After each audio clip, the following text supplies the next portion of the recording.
Oke, sobat, assalamualaikum warahmatullahi wabarakatuh. Selamat sore. Pada kesempatan hari ini ya, kebetulan barusan lagi memproses bonsai belimbing ya. Yang menarik kalau ada buahnya ya. Ini salah satu hobi. Ya. Setelah ini mau dipindah, setelah diproses nanti dipindah ke tempat yang sudah disiapkan. Oke, sobat, pada kesempatan hari ini biar sore ini bermakna, saya akan mengkaji atau membahas tentang teori lahirnya seorang pemimpin. Karena ini bahasan yang menarik. Karena setiap orang mempunyai keinginan untuk menjadi pemimpin. Karena pemimpin itu jabatan yang strategis atau kekuasaan yang strategis yang sering diperebutkan oleh banyak orang. Semua orang punya kesempatan bisa menjadi pemimpin ya. Supaya kajian ini terarah dan jelas, maka saya akan menjelaskan tentang tema teori lahirnya seorang pemimpin. Ada 3 teori lahirnya seorang pemimpin menurut para ahli yang dikemukakan oleh pendapat yang ditulis oleh Sunindia dan Nini Wijayanti. Ada 3 teori lahirnya seorang pemimpin. Yang pertama, teori genetis. Yang kedua, teori sosiologis. Yang ketiga, teori ekologis. Ketiga teori ini perlu kita ketahui bersama, sobat ya. Yang pertama saya akan menjelaskan teori genetis. Teori genetis ya. Lahirnya seorang pemimpin ditinjau dari teori genetis, yaitu teori ini mengemukakan pendapat bahwa pada dasarnya seorang bisa menjadi pemimpin karena keturunan pemimpin atau telah dilahirkan dengan bakat kepemimpinan. Jadi teori genetis ini berlaku, berkembang di kalangan kerajaan atau bangsawan dan sifatnya tertutup. Tidak semua orang bisa jadi pemimpin. Karena teori genetis ini, seseorang bisa jadi pemimpin manakala ia keturunan pemimpin atau telah dilahirkan dengan bakat kepemimpinan. Artinya apa? Ya. Lahirnya seorang pemimpin ini dan berkembang di iklim, di lingkungan kerajaan atau bangsawan. Jadi orang yang ingin menjadi pemimpin di suatu kerajaan atau yang namanya ingin menjadi raja, otomatis penggantinya adalah keturunan raja, yaitu anak laki ya, anak laki-laki dari raja atau keturunan dari raja, keluarga besar dari raja yang bisa punya kesempatan menjadi pemimpin di kerajaan atau menjadi raja. Jadi teori genetis ini sifatnya tertutup ya, hanya di kalangan tertentu saja. Berbeda dengan teori yang lainnya. Makanya ini teori genetis. Lalu yang kedua, teori sosiologis.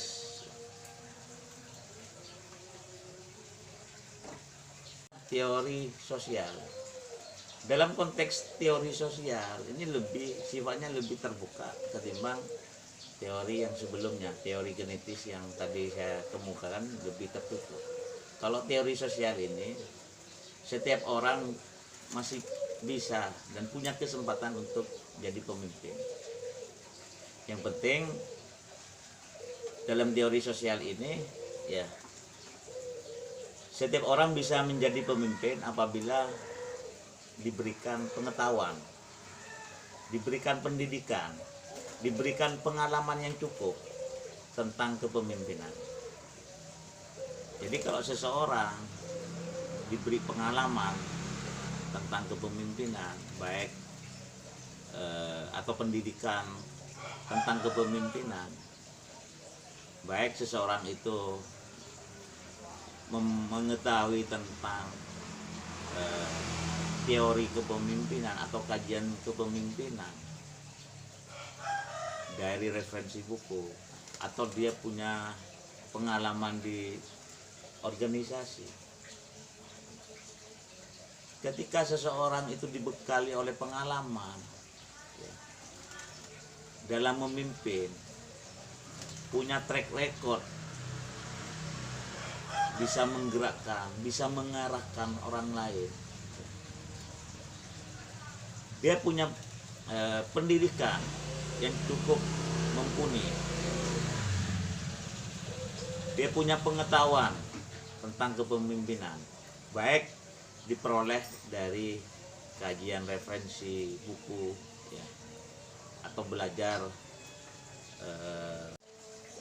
Dalam konteks ini seseorang bisa menjadi pemimpin, punya kesempatan yang luas dalam konteks teori ini. Yang penting bagaimana seseorang itu harus dibekali dengan pengetahuan, dengan pendidikan dan pengalaman yang cukup tentang kepemimpinan.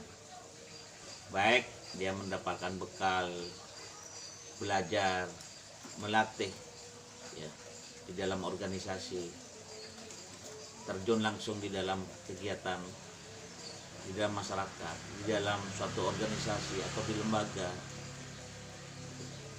sehingga dia mempunyai bekal atau pengalaman di dalam melaksanakan kepemimpinan.